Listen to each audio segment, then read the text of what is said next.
Ever notice how after a fight, one of you can't let it go? They're apologizing, they're explaining, constantly saying they didn't mean it. Meanwhile, the other person is just sitting there. Their body language shows that they're shut down. They can't say a thing. They need time to woosah, and their partner keeps asking if they're okay. And it plays out where one person is pushing and the other person is pulling, and that is called the dance of relationship. And yeah, hearing me say it now, you're probably like, yeah, relationships are about ebb and flow. Isn't that true? I know that back and forth behavior is confusing, but I promise you it is natural. And I want to help you understand it.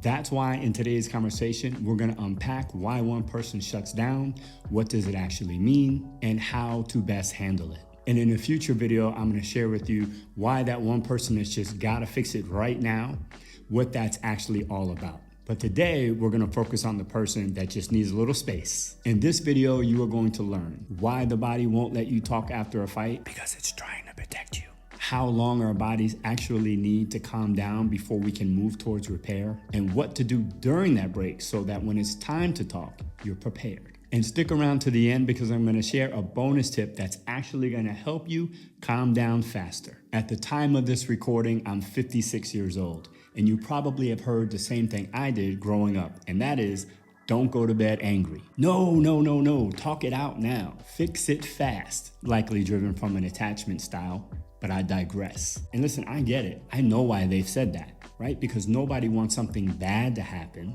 before you can repair, and now you're living a life of regret. But the body doesn't work that way. See, when you try to force repair before there's calm, you literally make the matter worse. It's like cramming food down your mouth when you already have a mouthful, right? The body's more than likely gonna throw that back up. Instead of overriding yourself for the sake of peace, you can learn how your nervous system functions, learn how to work with it and not against it. Hi, if you're new to me, my name is JahSun. I'm a relationship guide and the creator of the Relationship Repair Room Show. This space is dedicated to helping couples just like you prevent relationship damage and learn how to repair when things go sideways. If you've been here before, welcome back to another conversation. I'm so excited that you're here. Thank you very much for subscribing to the show. So why does this happen? One person shuts down and they're not ready to talk right away. The scientific term is called flooding. Think of it as your nervous system pulling the emergency brake. So let me remind you, these bodies are nothing more than a chemical plant that produces all types of hormones. So why is that important? Because during a fight, our heart rate spikes and cortisol floods our blood system and actually reaches our brain. One is responsible for logic, the other survival. It's a primitive reflex that goes back to the caveman days. But when they sense a threat, literally one part of your brain will shut down. But when that happens, the part of the brain that's responsible for clear thinking and rationality and logic, it shuts down. Like literally, half of the brain has left the chat. Now you literally have access to only half of your brain. I know, it's wild, right? Maybe this has happened to you. It has definitely happened to me in the past. Mid-argument, the only words that are coming out of your mouth are the ones that you're going to regret later. And oftentimes it's foul language. And then an hour later goes by, you calm down, and then you start coming up with all the things that you wish you had said. Yeah, that's because your brain has come back fully online and now you have the benefit of using both parts. And it's really hard to avoid because it's our biology. So the brain thinks that we're in threat, we're being attacked, and it goes into that survival mode. So it's doing what it's designed to do. And this is why you'll see fight, flight, or what? Freeze. And when one person keeps talking, trying to fix it, all the brain is doing is registering that as more pressure and more threat. And that just means they're gonna pull back harder. This is why repair can't happen when a person is flooded, even though the best intentions of not going to bed angry are there. It's biologically, in most cases, impossible to do because the system is not ready yet. So let me illustrate the point a little bit more clearly, right? So most of us are driving age, so I'm gonna use a car as an example. Let's say you're driving down the road and you realize that steam is coming out from the hood of the car. So you immediately look down at the gauge and it's blinking hot, hot, hot. So what do? Pull over, right? And what's the first thing that you want to do once you're safely pulled over on the side of the road?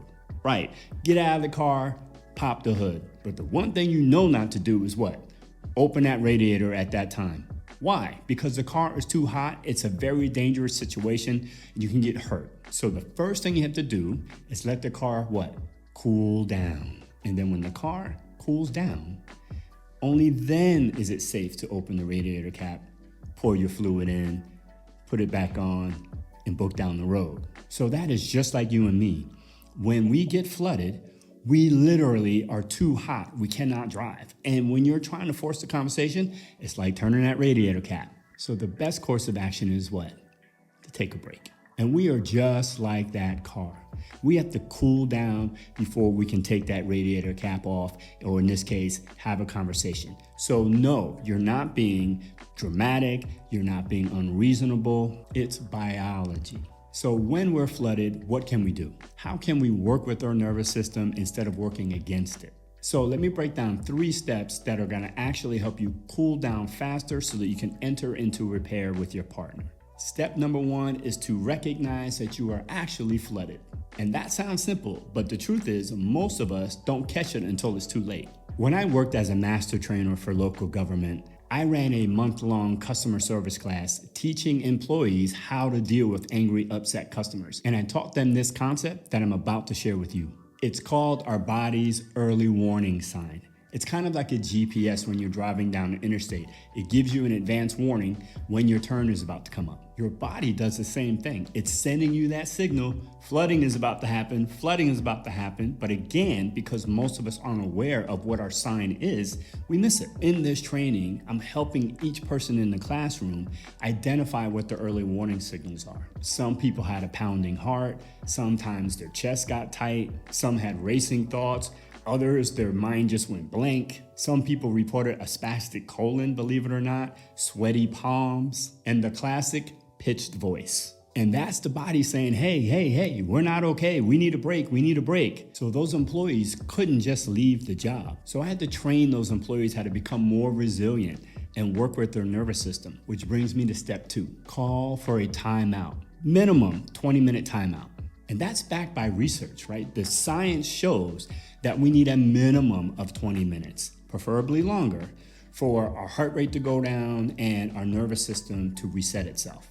So just like those employees couldn't just walk away from an angry customer, we can't really do that with our partners either, because what that's gonna do is trigger abandonment. So here's what you can say.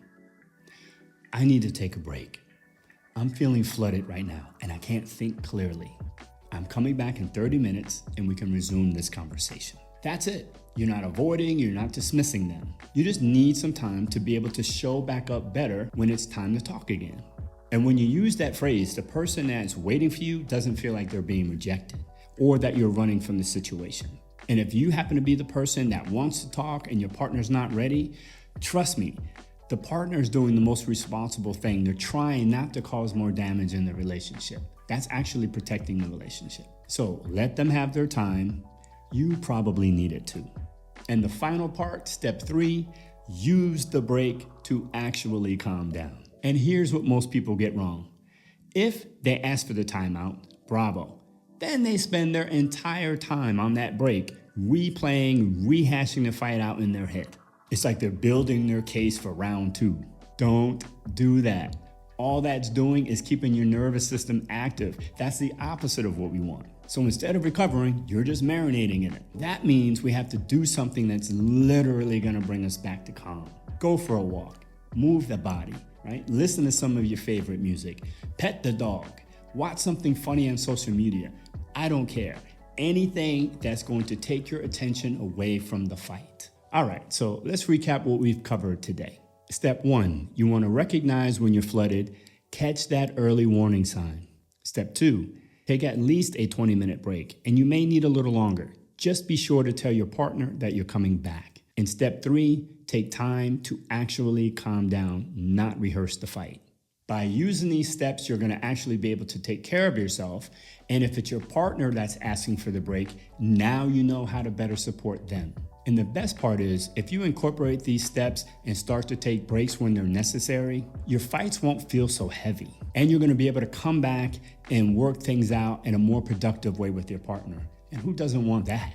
As a relationship guide that specializes in conflict, I can tell you there's no avoiding it. It's inevitable if you're in a relationship. And that's why this channel is here, to help us get better in these situations. And if you hung in there with me till the end, thank you very much. Here's that bonus tip that I promised. If you want to speed up your recovery during the break, try 5-5-5 breathing. And if you've never heard of it before, it is super simple. All you want to do is make sure you're sitting up tall, like I am right now, right? And you want to take a nice deep inhale through your nose for the count of 5. Then you want to hold it for 5 seconds.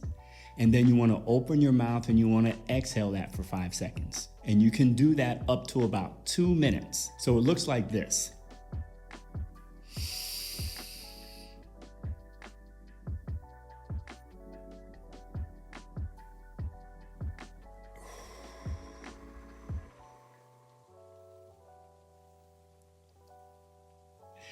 And it really works best if you can keep a smile on your face. So that 5-5-5 breathing tells your nervous system to relax. And trust me, when me and my partner lock horns, we know to pull out that breath. It works like a charm. Now for the fun part. Drop me a comment below and let me know what your early warning sign is. Mine, sweaty palms.